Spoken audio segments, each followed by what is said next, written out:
Yeah, I'll always be a metalhead. Nothing can take that away from me. Right. I mean, not jail, not people, not religion, not anything. I'll always be a metalhead. Metalhead leaves you all alive.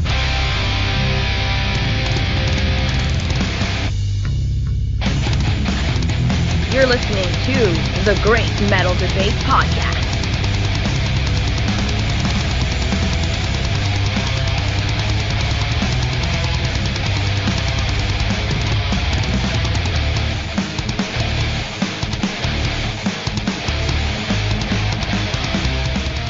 Welcome back, metalheads, to another episode of the Great Metal Debate Podcast.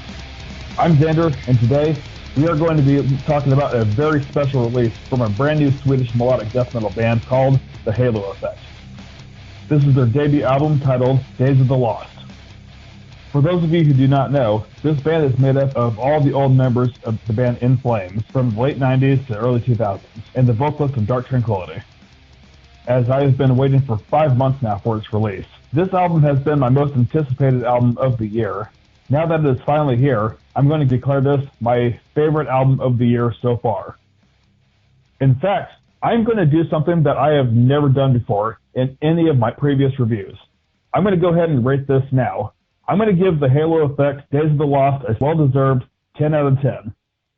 Now, let's talk about the album and why I've decided to give it such a high rating. The first track is a song called Shadowbind, which begins with a slight build-up with a pitch harmonic note being played in the opening riff, which ends up also being the main riff. Any fan of the band Dark Tranquility will appreciate the volume level of Mikhail Stan's vocals. This is what I appreciate as a whole when it comes to the studio mixing. No instrument overpowers the other. Every musician in the group gets to shine evenly throughout the entire duration. Most of the Gothenburg melodic death metal scene all seem to have that fine studio quality, but here it sounds as if they have reached a whole new level of perfection. Let us all take a moment to sit down, close our eyes, and relax as we enjoy the soothing next song in the album title track, Days of the Lost.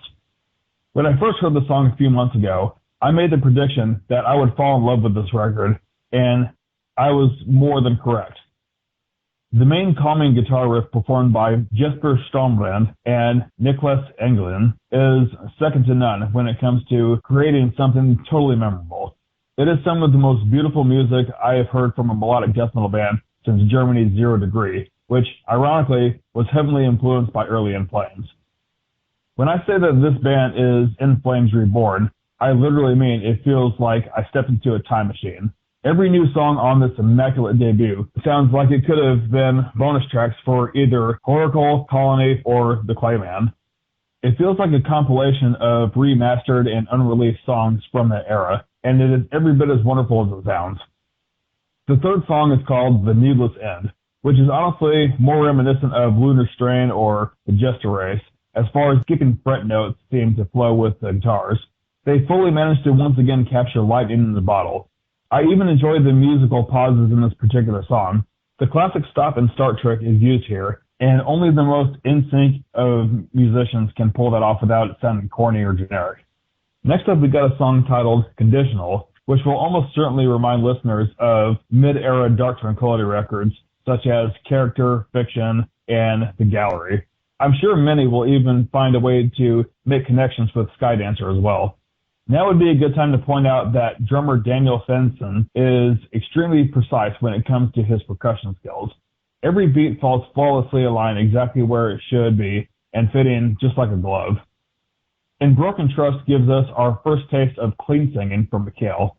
It sounds as though it would be a hit song if this type of music was more accepted by the general public. If only rock radio stations would play this kind of music during graveyard shift hours, it would be a much better world. The clean singing doesn't wear out its welcome, as it is very short-lived and only serves as a chorus. Gateways is yet another stellar tune due to its groovy guitar riff. It's another defining track and gives people the verbal opportunity to describe this album as riffs for days. When people say that, this is what they mean. This one starts out slow with some undistorted guitar picking and Mikhail's raspy voice followed by a lovely little tune.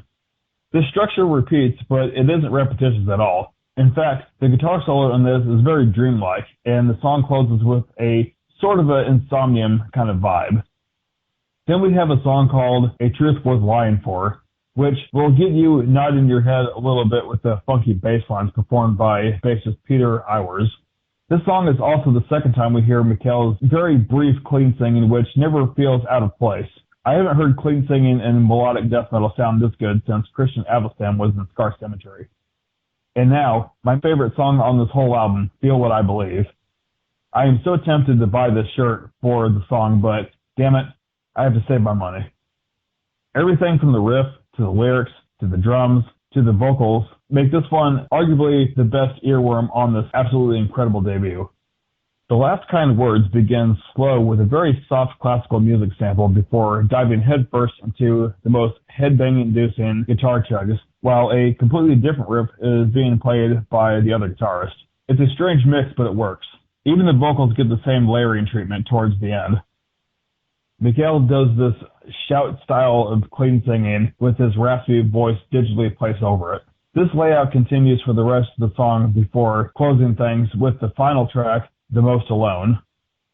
As a whole, this last song doesn't stand out quite as much as the others, but it certainly has my most favorite miniature solo, which you will hear after the halfway mark. I have nothing but positive things to say about this record. Be sure to show your support by following them on social media and purchasing their music from Nuclear Blast Records. You can listen to them pretty much anywhere else, Amazon Music, Spotify, or YouTube.